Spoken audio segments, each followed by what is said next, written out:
नमस्कार दोस्तों, एक बार फिर से स्वागत है आपका सौरभ एजुकेशनल प्रो में। तो इस सेशन में हम देखेंगे अभी जो 29 जुलाई को ही जो हमारे एचआरडी मिनिस्टर हैं रमेश पोखरियाल निशंक जी ने उनके द्वारा न्यू एजुकेशन पॉलिसी 2020 को अनाउंस किया गया था। तो इसके हम एक क्विक रिव्यू लेंगे इस वीडियो में कि इसमें क्या क्या है, क्या क्या शामिल किया गया है। ओके, तो बहुत ही मज़ेदार सेशन रहने वाला है आपके एग्ज़ाम पर्सपेक्टिव से जो आने वाले यूपीएससी और सीजीएल और बैंकिंग के एग्ज़ाम में। तो आप बस मेरी बातों को ध्यान से सुनिए और जो इसका पीडीएफ आपको मैं अपने टेलीग्राम चैनल पर प्रोवाइड कर दूंगा, जिसके लिंक मैं आपको डिस्क्रिप्शन बॉक्स में दे दूंगा। तो चलिए शुरू करते हैं न्यू एजुकेशन पॉलिसी का। ओके, ये मेरी प्रोफाइल है। अगर आपको ये वीडियो पसंद आए तो प्लीज़ लाइक कीजिए, वीडियो को शेयर कीजिए और चैनल को सब्सक्राइब कीजिए। तो चलिए शुरू करते हैं।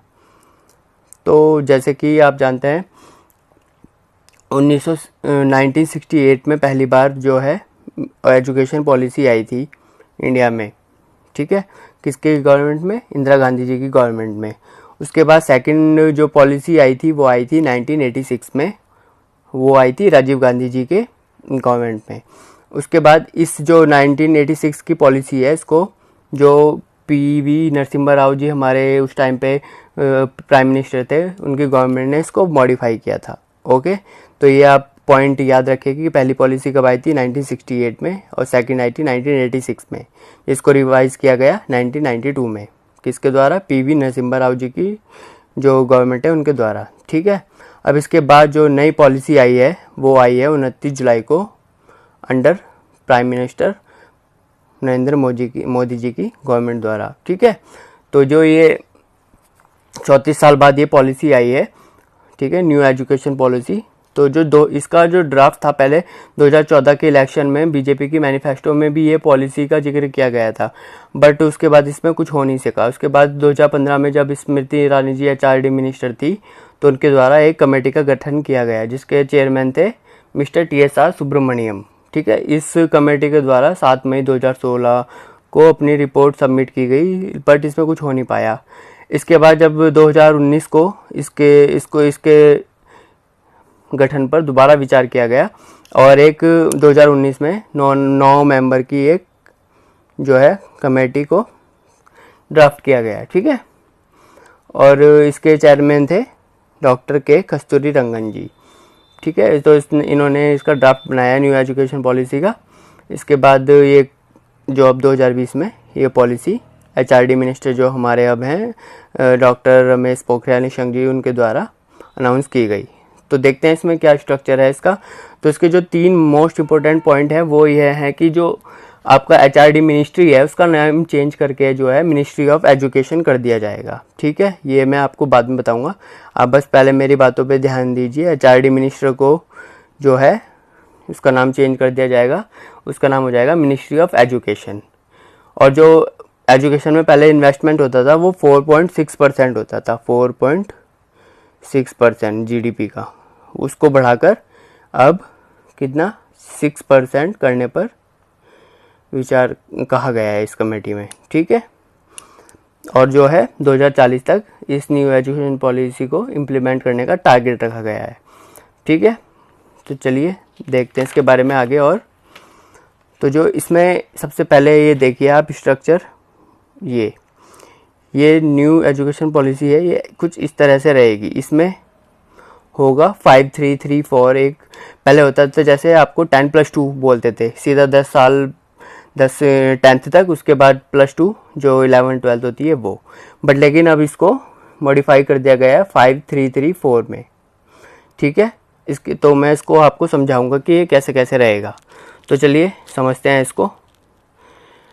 तो देखिए सबसे पहले स्कूल की एजुकेशन आएगी। सबके जो शुरू के जो 5-3-3-4 का कॉन्सेप्ट है इसको आप ध्यान से देखिए, ये ऐसा रहेगा कुछ। ठीक है, मैं आपको इसको समझाता हूँ डीपली। जो शुरू के जो 5 साल है उनको भी 2 उसमें डिवाइड किया गया है, 3 साल और 2 साल में। जो शुरू के 5 साल की जो स्टेज होएगी उसको कहेंगे फाउंडेशन स्टेज। ठीक है, इसमें 3 साल जो शुरू के होंगे वो आंगनवाड़ी या प्री स्कूलिंग होगी, और जो 3 साल से पहले होगी वो घर में जो शिक्षा होती है वो होती है। उसके बाद 3 साल बाद आंगनवाड़ी या प्री स्कूलिंग होगी। उसके बाद जो 2 साल होंगे कक्षा जो उनकी एज होगी 6 से 8 साल तक की, जिस एज में बच्चे फर्स्ट और सेकंड क्लास में जाएंगे। और जो 3 साल से 6 साल की एज है, 3 साल की शुरू की, वो आंगनवाड़ी और प्री स्कूलिंग की होगी, तो इसको कहेंगे फाउंडेशनल स्टेज। ठीक है, तो इसमें मल्टीपल लेवल में होगा, जैसे प्ले वगैरह, प्ले ग्रुप वगैरह ये सब किया जाएगा। उसके बाद जो नेक्स्ट स्टेप आएगा, उसके बाद ये 5 साल हो गए, 5 3 3 4 है ना, तो उसके बाद आएगा 3।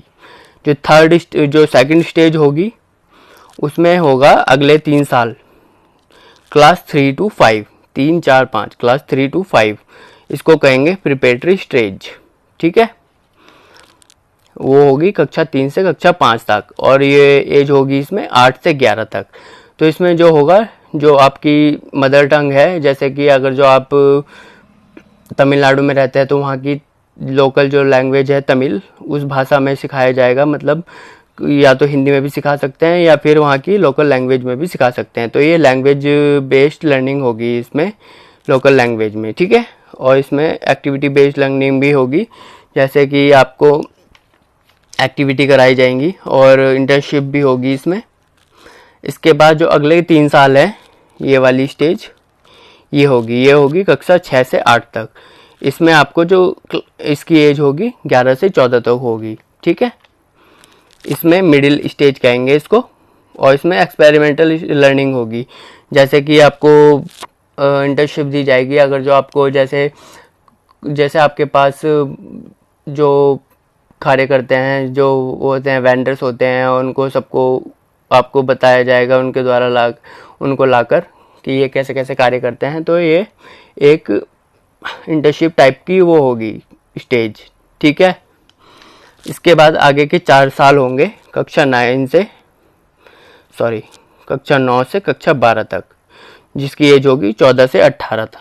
ठीक है, तो इसमें जो आपको कराया जाएगा, इसमें मैथ्स मोस्टली सिखाई जाएगी और कोडिंग सिखाई जाएगी आपको शुरू में ही। पहले तो होता था 11वीं और 12वीं में, बट लेकिन अब 9 से जो 6 से जो आपकी वो होगी, जो 4th स्टेज होगी, उसमें आपको कोडिंग सिखाई जाएगी और इंटर्नशिप की स्किल भी दी जाएगी। ठीक है, और आप अपने जो इसमें 11 12th है, इसमें अपने चॉइस के अकॉर्डिंग सब्जेक्ट भी ले सकते हैं।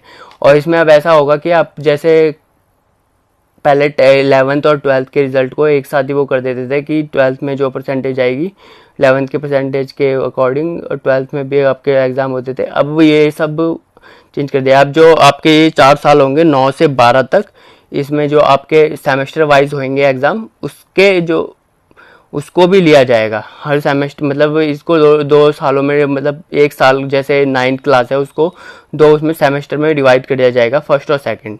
तो इनके जो रिजल्ट रहेंगे इसके अकॉर्डिंग आपको आगे प्रमोट किया जाएगा। ठीक है, तो इस तरह से ये रहेगी 4 साल की। तो ये थी आपका 5 3 3 4 का कॉन्सेप्ट। ठीक है, अब आगे देखते हैं हायर एजुकेशन में क्या रहेगा। तो हायर एजुकेशन में सबसे पहले तो है आपका जो एमफिल होता था, एक मास्टर इन फिलॉसफी, उसको हटा दिया गया है। हायर एजुकेशन का देखते हैं हम। जो एमफिल करना पड़ता था हमें पोस्ट ग्रेजुएशन के बाद पीएचडी करने के लिए, उसको हटा दिया गया है। वो पोस्ट ग्रेजुएशन के बाद आप डायरेक्ट पीएचडी कर सकते हैं।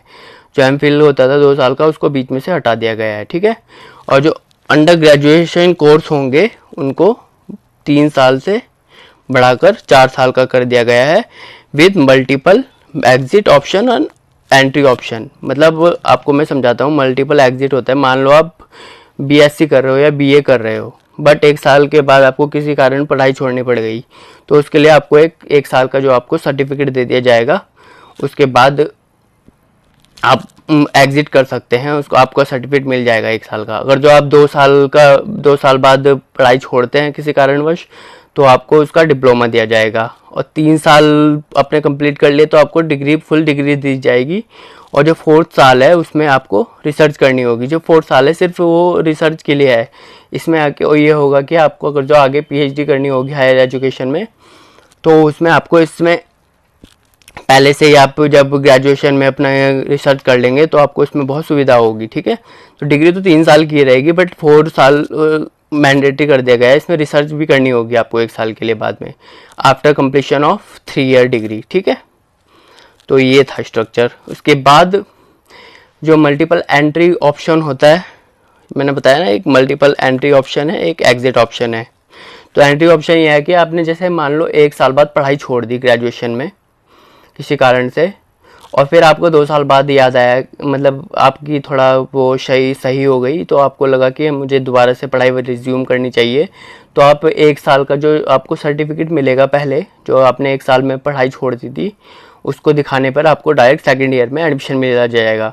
अभी ऐसा नहीं होता, अभी तो ऐसा होता है कि अगर जो आपने पहले 1 साल बाद पढ़ाई छोड़ दी तो आपको दोबारा से 1st ईयर से ही करना पड़ता था। बट लेकिन अब जो न्यू एजुकेशन पॉलिसी आएगी उसमें ऐसा नहीं होगा, उसमें आपको सर्टिफिकेट दिखाकर जो डायरेक्ट 2nd ईयर में ही एडमिशन दिया जाएगा, ठीक है।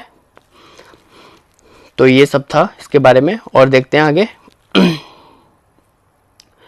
और जो आपका हायर एजुकेशन होता है उसको higher education commission of India को, मतलब जो आपका ये जो यूजीसी और एआईसीटी होते हैं, इनको मर्ज करके एक ही हायर एजुकेशन के लिए एक बॉडी बनाई जाएगी, सिंगल बॉडी होगी जो ये सब चीज़ को कंडक्ट करेगी हायर एजुकेशन में।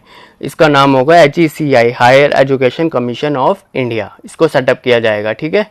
बस सिर्फ जो इसमें ये है एग्जाम वो कि इसमें एक्सक्लूड रहेंगे जो लीगल एजुकेशन होती है, लॉ वगैरह की, और मेडिकल एजुकेशन, इनकी अलग रहेगी। बाकी सबको मर्ज करके एक जो यूजीसी और उसको मर्ज करके क्या कर दिया जाएगा, एक ही सिंगल बॉडी बनाई जाएगी, higher education commission of India, ठीक है।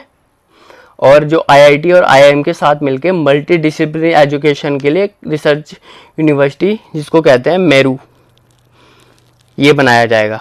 Multi disciplinary education and research universities Meru, IIT और आईआईएम के साथ मिलके, ठीक है। इसका मॉडल भी तैयार किया गया है, ठीक है। और अब इंडिया में, और एक पॉइंट और बताता हूँ मैं आपको, अब इंडिया में जो है फॉरेन यूनिवर्सिटीज़ भी अपना कैंपस लगा सकती हैं। पहले ऐसा नहीं था, पहले फॉरेन यूनिवर्सिटीज़ को अपना कैंपस लगाने की अनुमति नहीं थी। बट लेकिन न्यू एजुकेशन पॉलिसी में लाया गया है कि जो फॉरेन यूनिवर्सिटीज़ हैं वो भी अपना कैंपस खोल सकती हैं, जैसे कि हार्वर्ड, कैम्ब्रिज वगैरह, वो भी इंडिया में अपना कैंपस खोल सकती हैं, ओके। तो ये था एक quick review about new education policy. तो आपको अगर जो ये वीडियो पसंद आई हो तो प्लीज़ इसको लाइक कीजिए, शेयर कीजिए और चैनल को सब्सक्राइब कीजिए। Thank you so much.